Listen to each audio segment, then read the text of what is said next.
सरकार ने नई ड्रोन पॉलिसी की घोषणा की है और जल्दी ही इसको उड़ाने के लिए डिजिटल स्काई प्लेटफॉर्म और एयर एक्टिव स्पेस मिल जाएगा। ये कहना है केंद्रीय नागर विमानन मंत्री ज्योतिरादित्य सिंधिया का। उन्होंने कहा कि नई ड्रोन पॉलिसी से युवाओं को नए प्रकार का रोजगार मिलेगा और वहीं दूर दराज इलाकों में दवाएं भेजने से लेकर किसानों की फसलों को जल्द ही पहुंचाया जा सकेगा।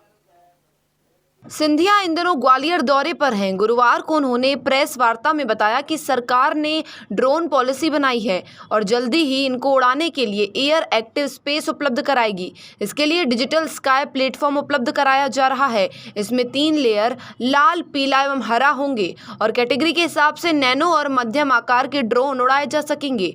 ड्रोन उड़ाने के लिए पहले 25 प्रकार की अनुमतियां लगती थी, जिन्हें घटाकर 5 कर दिया गया और इसी प्रकार फीस में भी कमी की गई है। इसी प्रकार विभाग के पोर्टल पर रजिस्ट्रेशन कराकर जल्द से जल्द ड्रोन का लाइसेंस मिल जाएगा।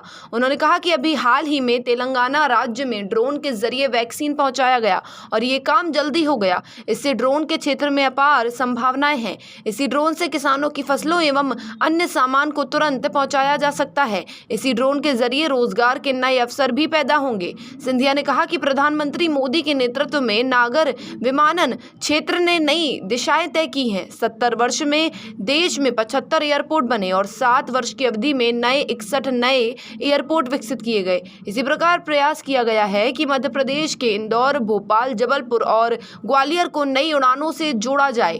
पहले मध्य प्रदेश में 424 उड़ान प्रत्येक हफ्ते में ऑपरेट होती थी और 70 दिनों में ये संख्या बढ़कर 820 हो गई है। इसी प्रकार जबलपुर और ग्वालियर के एयरपोर्ट का विस्तार किया जा रहा है।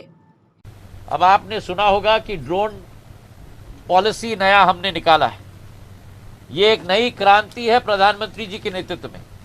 किसी ने सपना नहीं देखा था कि इतना विस्तृत, इतना लिबरलाइज्ड ड्रोन पॉलिसी कभी देश में आ सकता है। 25 परमिशन से हमने खारिज करके केवल 5 तक सीमित कर दिया। 72 तरीके के फीस से हमने खारिज करके केवल 4 तरीके के फीस कर लिए। ड्रोन उड़ाने के लिए नैनो और मध्यम छोटे ड्रोन्स के लिए कोई स्वीकृति नहीं लेनी पड़ती।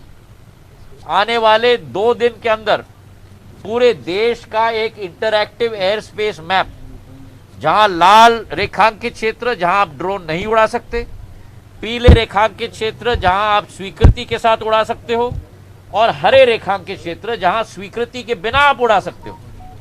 ये पूरा एयर स्पेस मैप अपलोड हो जाएगा पूरे देश के लिए, सारे राज्यों के लिए। हर एक राज्य से चर्चा करके हम ये एयर स्पेस मैप लगा रहे हैं और एक डिजिटल स्काई प्लेटफॉर्म, मतलब कोई डायरेक्टर जनरल सिविल एविएशन नहीं होगा। अनुमति सीधा डिजिटल स्काई प्लेटफॉर्म से कोई भी ड्रोन पायलट अपने रजिस्ट्रेशन के आधार पर ले सकता है।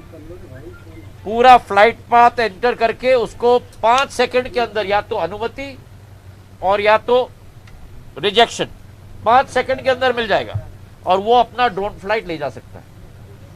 पिछले 2 हफ्ते पहले मैं तेलंगाना में था, विकाराबाद में, जहां दवाइयों को ड्रोन से हम लोग ने ट्रांसपोर्ट करवाया।